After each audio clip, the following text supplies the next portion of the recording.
All right, let's talk about a breakthrough that flips everything we know about robotics.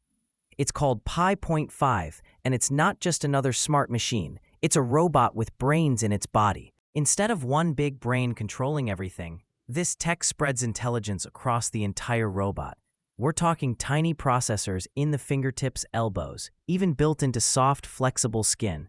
Each of these mini brains can sense the environment, make snap decisions, and adjust instantly on the spot. So what happens when you give a robot this kind of distributed awareness? You get something that walks into your cluttered apartment, figures out where you always leave your dirty dishes, and just gets to work.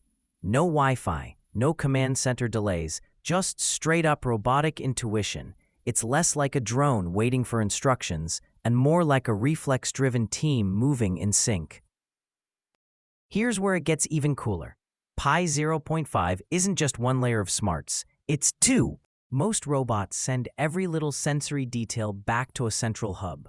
Great for factories, terrible for living rooms. Pi 0.5 ditches that lag by using Pi nodes, tiny smart modules with their own sensors, motors, and mini neural nets. Each node is constantly asking, did that move help? Was that grip better? Then it adjusts, instantly, no waiting on the main brain. This gives you smoother movement, better energy use, and smarter reactions. In real tests, a robotic hand using these nodes had a 30% stronger grip and needed 25% less power.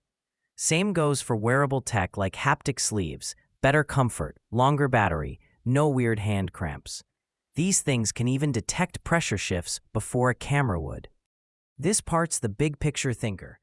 It's trained on 400+ hours of home footage, robots knocking into chairs, picking up frying pans, learning what drawers are.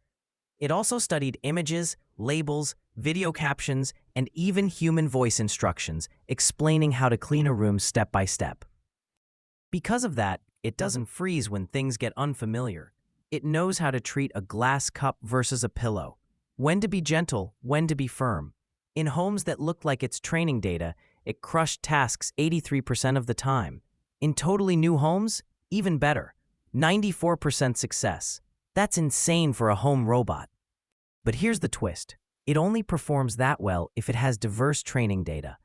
Remove internet images, accuracy drops into the 70s. Take out home robot videos, it tanks to 31%.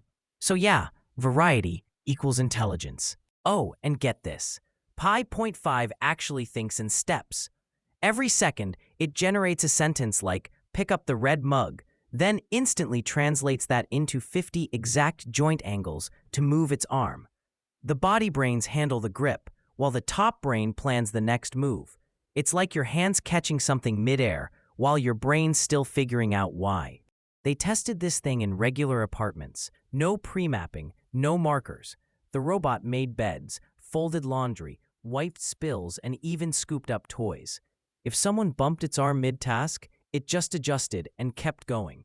You can tell it, pick up the round brush, or something more vague like clean the bedroom, and it breaks it down and handles it. Battery life? Super efficient. Each node only powers what's needed, so mobile robots last longer. The brains run on tiny microcontrollers. Seriously, some could run off a watch battery. And for the nerds out there, they're using a technique called flow matching to generate full motion paths in one quick go.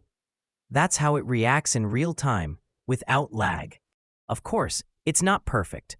Sometimes it grabs the wrong item or takes a goofy path. But the dream? A robot that learns from experience, asks questions when it's confused, and can switch bodies, from floorbots to wearable tech, without needing a full retraining. Now they're looking to partner with places like grocery stores, hospitals, and elder care centers, anywhere messy enough to keep teaching these bots how to live in the real world. So what makes Pi.5 different? It's not just a smarter robot. It's a feeling, thinking machine with intelligence built into its reflexes and its memory. It learns like we do, from experience, mistakes, and conversation, and it reacts in real time, right down to the tip of its fingers. Now I've got to ask, if you had a Pi.5 in your house, what's the first chore you'd make it do? Drop your answer in the comments. And if this blew your mind like it did mine, hit that like button and subscribe for more wild tech breakdowns. Catch you in the next one.